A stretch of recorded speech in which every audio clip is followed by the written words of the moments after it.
বিশ্বকাপ বা বড় টুর্নামেন্টের মঞ্চে যখন কোয়ার্টার ফাইনালের লড়াই আসে, ফুটবল বিশ্ব তখন থমকে দাঁড়ায়। আর এবার মুখোমুখি দুই পরাশক্তি, একদিকে বিশ্ব চ্যাম্পিয়ন লিওনেল মেসির আর্জেন্টিনা, অন্যদিকে ইউরোপের জায়ান্ট কিলার সুইজারল্যান্ড। কার পাল্লা ভারী, কার বিদায়ের আশঙ্কা বেশি?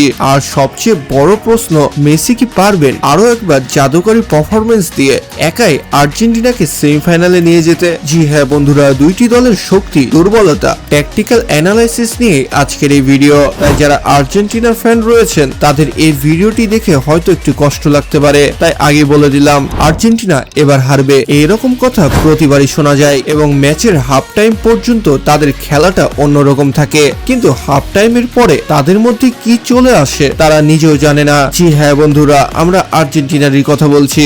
আর্জেন্টিনার ম্যাচের মধ্যে কামব্যাক হয়তো ইতিহাসের সেরা কামব্যাক করা দলগুলোর মধ্যে একটি। আর্জেন্টিনার টুর্নামেন্ট দারুণ ছন্দে রয়েছে, তাদের আক্রমণ ভাগ এবং মাঝখানের রসায়ন প্রতিপক্ষের ডিফেন্সকে কাঁপিয়ে দিচ্ছে। তবে নকআউট পর্বের চাপ সবসময় আলাদা থাকে। অন্যদিকে সুইজারল্যান্ডকে কেউ হালকাভাবে নেওয়ার ভুল করবেন না। তাদের ডিফেন্স কতটা গোছানো এবং কাউন্টার অ্যাটাক কতটা বিপজ্জনক তা তারা বিগত ম্যাচগুলোতে প্রমাণ করে দিয়েছে। জি হ্যাঁ বন্ধুরা, গ্রুপ পর্যায়ে কাতারের সাথে 1-1 গোলে ড্র, বসনিয়ার সাথে 4-1 গোলে জিতেছে এবং কানাডার সাথে 2-1 গোলে। এরপরে যখন সুইজারল্যান্ড রাউন্ড অফ 32-এ আসে তখন আলজেরিয়ার সাথে 2-0 গোলে জিতেছে এবং রাউন্ড 16 এর খেলা তো আপনারা সকলে দেখেছেন, যেখানে কলম্বিয়ার মতো একটি অসাধারণ দেশকে একটিও গোল করতে না দিয়ে 0-0 গোলে ড্র করার পরে পেনাল্টিতে যে 4-3-এ জিতেছে। আর এভাবে তারা কোয়ার্টার ফাইনাল পর্যন্ত এগিয়ে এসেছে।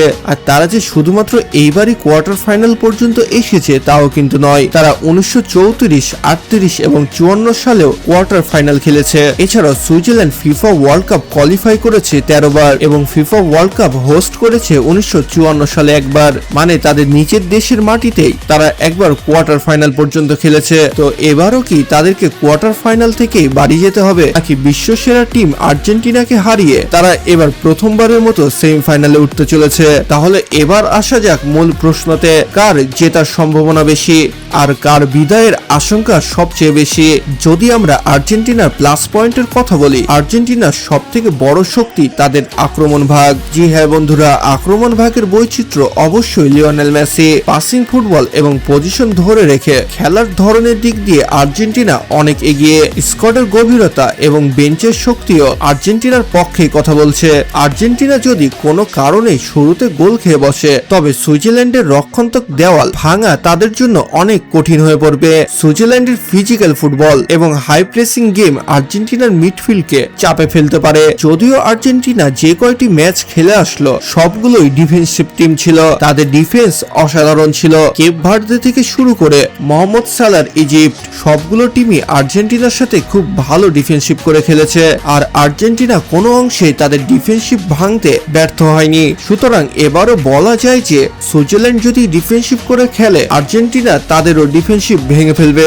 আর অন্যদিকে যদি সুইজারল্যান্ডের প্লাস পয়েন্টের কথা বলি, সুইজারল্যান্ডের শক্তি হলো তাদের টিম কম্বিনেশন। তারা একক কোনো তারকার উপর নির্ভরশীল নয়, কিন্তু তাদের বড় আশঙ্কার জায়গা হলো অভিজ্ঞতার অভাব। মেগা ম্যাচে তারা চাপ ধরে রাখতে পারে না। আর্জেন্টিনা যদি শুরুতেই লিড নিতে পারে তবে সুইজারল্যান্ডের কামব্যাক করা অসম্ভব হয়ে পড়বে। তাই শতাংশের বিচারে 60-40 ব্যবধানে এগিয়ে রাখা যায়। তবে সুইজারল্যান্ড যে কোনো সময় যে কোনো কিছু করে দিতে পারে এটার ভয় সকলেরই রয়েছে। ফুটবল প্রেমীদের মনে এখন সব থেকে বড় কৌতূহল, মেসি কি পারবেন একাই আর্জেন্টিনাকে সুইজারল্যান্ডের বিপক্ষে জিতিয়ে দিতে? ইতিহাস সাক্ষী, লিওনেল মেসি এমন একজন খেলোয়াড় যিনি একার দমেই ম্যাচের ভাগ্য বদলে দিতে পারেন। যখনই দল সংকটে পড়েছে মেসির বাঁ পায়ের জাদু আর্জেন্টিনাকে উদ্ধার করেছে।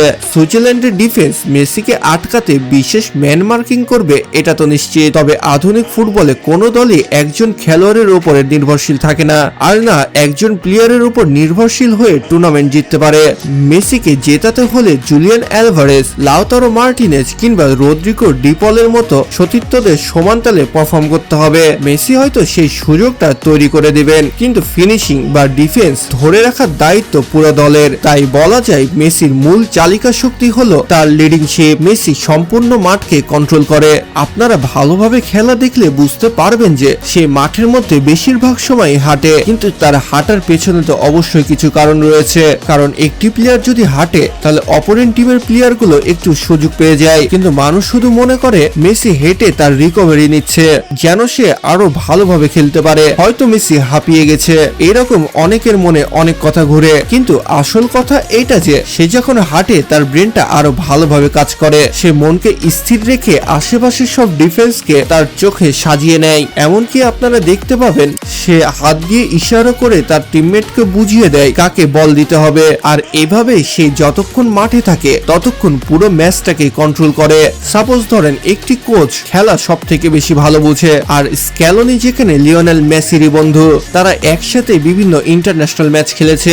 স্ক্যালোনির মাথায় যদি এত বুদ্ধি হতে পারে, তাহলে বিশ্ব সেরা ফুটবলারের কাছে কতটা বুদ্ধি থাকতে পারে। জি হ্যাঁ বন্ধুরা, লিওনেল মেসি শুধু তার ফিজিক্যাল ফিটনেস দিয়ে খেলে তার টিমকে যে জিতিয়ে দেয় তা কিন্তু নয়, সে মাঠের মধ্যে ব্রেন দিয়ে খেলে, আর এটার জন্য তাকে স্থির থাকতে হয়, কারণ দৌড়ালে মন অস্থির হয়ে যায়, আশেপাশে নজরটা খুব কম যায়, আর এর জন্য সে বেশিরভাগ টাইমই হাঁটে। তো লিওনেল মেসি যদি চায় সুইজারল্যান্ডকে তার আইকিউ দিয়ে আরামসে হারিয়ে দিবে, কিন্তু সুইজারল্যান্ড যদি তাদের উপরে চড়ে বসে আর লিওনেল মেসি ও আর্জেন্টিনা যদি ঘাবড়িয়ে যায়, তাহলে তারা হেরেও যেতে পারে। কিন্তু এটার সম্ভাবনা খুবই কম, কারণ ইজিপ্টের কাছে 70 মিনিট পর্যন্ত দুইটা গোল খাওয়ার পরেও তারা 15 মিনিটে যদি কামব্যাক করতে পারে, তাহলে তারা চাইলে যে কোনো কিছু করতে পারে। যদিও সুইজারল্যান্ডের কাছে সেমিফাইনাল ফাইনাল খেলার অভিজ্ঞতা খুব কম রয়েছে, কিন্তু আর্জেন্টিনার আরো একটি মাইনাস পয়েন্ট রয়েছে, তারা সবসময় অ্যাটাকিং ফরমেশনে খেলে। তাদের ডিফেন্সটা কেন জানি একটু দুর্বল,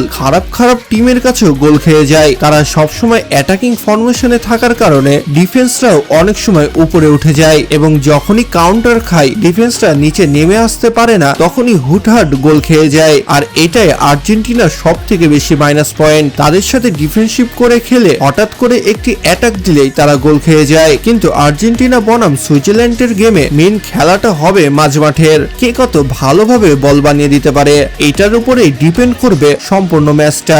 সাথে আর্জেন্টিনার গোলরক্ষক এমিলিয়ানো মার্টিনেজ সময় সময় খুবই ভালো খেলে, কিন্তু মাঝে মধ্যে তার কি হয়ে যায়, সে হুটহাট পুটপাট গোল খেয়ে যায়, মানে কোনো বলই ধরতে পারে না। আর মাঝে মধ্যে এমন হয় তাকে গোল দেওয়া প্রায় অসম্ভব হয়ে পড়ে। আর্জেন্টিনার কাছে যেই রকম স্পেশাল তারকা রয়েছে, সুইজারল্যান্ডে কিন্তু একটিও নেই। গোলকিপারের দিক দিয়ে রয়েছে এমি মার্টিনেজ, ডিফেন্সে রয়েছে রোমেরো, মাঝখানে রয়েছে ডিপল, এবং অ্যাটাকিং পজিশনে রয়েছে অ্যালভারেজ, লাউতারো মার্টিনেজ এবং লিওনেল মেসি। সবগুলোই কোনো না কোনো ক্লাবের সেরা খেলোয়াড়দের মধ্যে একজন, যেখানে সুইজারল্যান্ডের নাই বললে চলে। তো এখানে সব থেকে বেশি জিতার আশঙ্কা লিওনেল মেসির দল আর্জেন্টিনার। যদিও প্রেডিকশন বা ভবিষ্যৎবাণী করা অনেক বড় একটি গুনাহ, তাই আমি প্রেডিকশন করছি না, সরাসরি খেলা দেখব এবং জানবো কে জিতবে। কিন্তু এইখানে আমি সাপোর্ট করছি আর্জেন্টিনাকে। আপনি কাকে করছেন? জানি অনেক ব্রাজিলিয়ান ফ্যানরা চাইবে সুইজারল্যান্ড জিতুক, তো যারা যারা চান যে সুইজারল্যান্ড জিতুক তারা তো কমেন্ট বক্সে অবশ্যই লিখে জানান, এবং আর্জেন্টিনার ফ্যানরা তো অলরেডি লিখে ফেলেছেন, আশা তো এটাই করছি, আর না করে থাকলে তো আপনি আর্জেন্টিনার ফ্যানই না। তো দেখা হচ্ছে পরবর্তী আরো একটি ইন্টারেস্টিং ভিডিওতে, ততক্ষণ ভালো থাকুন, সুস্থ থাকুন, আল্লাহ হাফেজ।